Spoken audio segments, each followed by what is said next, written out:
What are some of the benefits of cycling as a form of cardio as compared to other forms of cardio like running or jogging, stuff like that?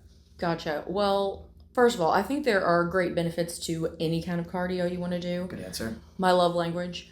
But one of the most common benefits of cycling involves the lower impact on joints and things like that. So it's such great cross training for running. I'm a Mm, runner and I like it, but I can't do that 5 days a week. So yeah. I love to throw in some indoor cycling because it is a great Mm, cardiovascular workout that is a little less stressful on your that's joints. awesome. I would say another one of the benefits that I really love is that it's so modifiable in terms of how the intensity goes. Mm, If you want to come in and ride in the saddle with a lower gear, then you're going to get lower heart rate responses, lower cardiometabolic responses to that. mm. But if you're looking to maximize your calorie expenditure and the aerobic benefits, pedaling a little bit faster out of the saddle will get that done for you. And it's fun. Did I mention that it's fun?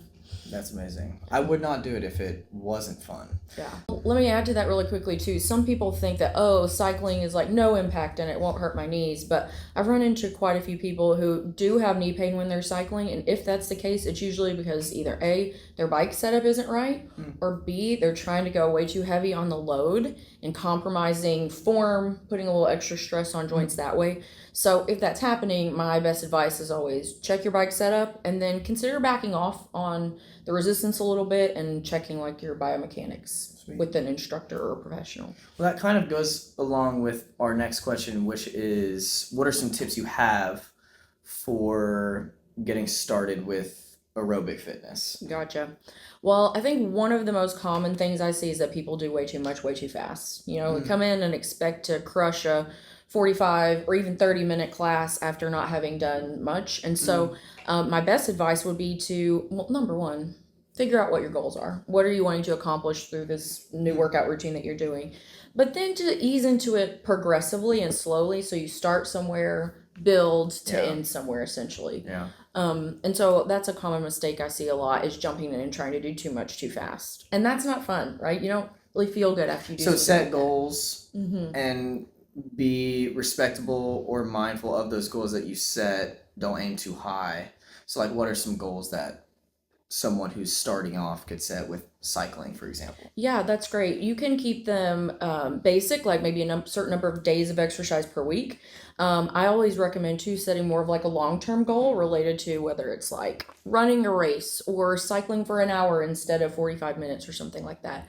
A lot of people come in and have a goal of weight loss in addition to just Yeah. improved fitness. So being really clear with those up front is huge. And then I think one of the other things that I see a lot is that sometimes people will come in and just do cardio. Oh, yeah. I'm just gonna cycle, I'm just gonna run. Hmm. And they leave out resistance training a couple times a week, which is going to be extremely helpful, especially with something like cycling or running, anything like that, to keep those major muscles that you're using strong, healthy, and balanced. Mm, It's really easy to become imbalanced around a joint whenever you're doing a repetitive activity, especially if you have some motor patterns that aren't optimal to begin with. So, not including like various forms of training is a big mistake. mm, The other thing I think I would add, I get a lot of questions about exercise intensity, like how hard is this supposed to be, right? And I would say the best kind of exercise you can do is the one that you're going to keep doing over time, right? That you like and is manageable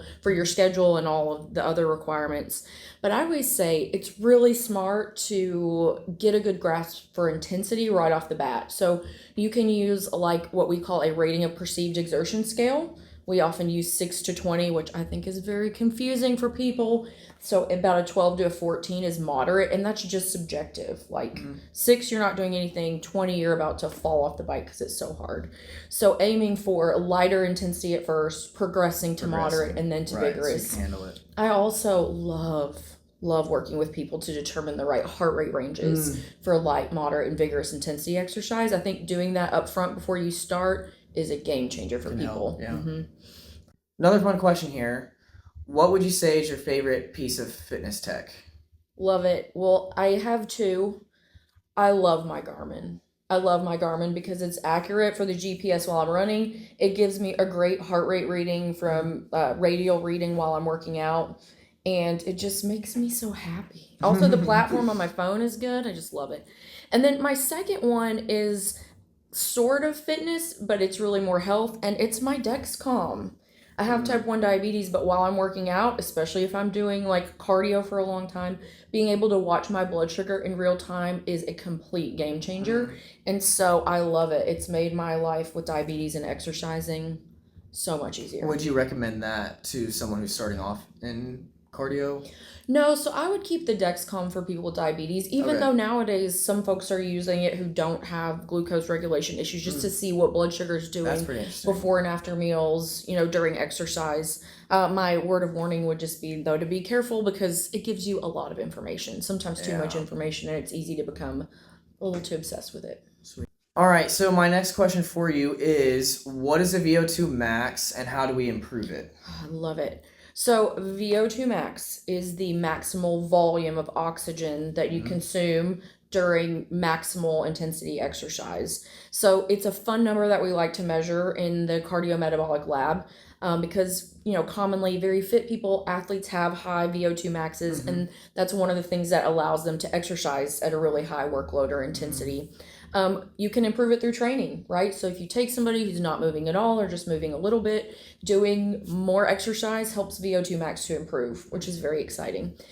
We do have the ability to measure it upstairs in the lab. We can use equations to predict it, but it's pretty neat to do a VO2 max test on somebody who is not training, train them, and then see that value improve because there are so many amazing longevity and health benefits associated with having a healthier cardiovascular system, which VO2 max really reflects. Would strength training help improve your VO2 max? I mean, typically in the days of yore, right, we pushed aerobic exercise as the primary way to do that, but with both types of training, there's a little bit of overlap. I mean, you're not going to go for a run and not build muscle endurance. You're not going to go to the gym. There's some clear, too, just like cardiovascular benefits associated with like left ventricular wall mass, all kinds of stuff from resistance training, too. Yeah, so the more volume that you're doing with resistance training, the more you're going to get those cardiovascular effects. And you see this at the extreme ends of it with like CrossFit.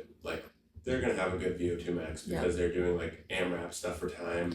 But someone that's doing like a heavy single and resting 5 minutes, you probably wouldn't get very much. Yeah, that totally makes sense. But what you're, preaching to us is that all of this goes along with each other. So you would recommend we strength train and do cardio. Absolutely. And if cardio is your main focus, you would want us to supplement strength training. And if strength training is our main focus, you'd want us to supplement cardio. So. Yeah, and that's an interesting question too on the, does strength training improve VO2 max? We talk so much about like specificity of training, and I think getting back in the olden days, we put those things in silos too much, and so now it's like, if you go into the weight room or whatever and you've got your watch on, watch what your heart rate's doing, and it's take note. And same thing when that's the other cool thing about cycling is that you engage some a little bit different muscles, like when you're compared to running.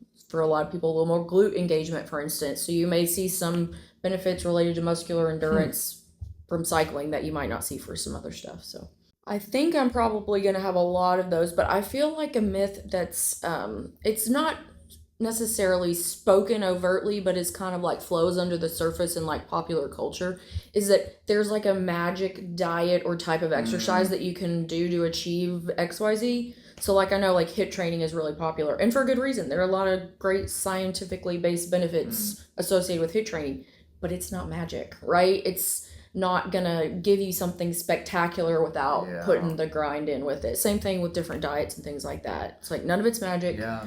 There's, we study these things and there's a reason they work or they don't.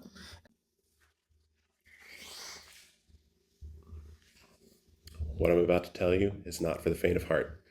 I did indeed do a cycle bar class once, and I vomited and cried a little bit. Choose wisely. Stop it! You vomited? Yeah. Oh no. Doing too much too fast, are we? Well, I didn't know what I was doing. I was in like high school. Oh wow.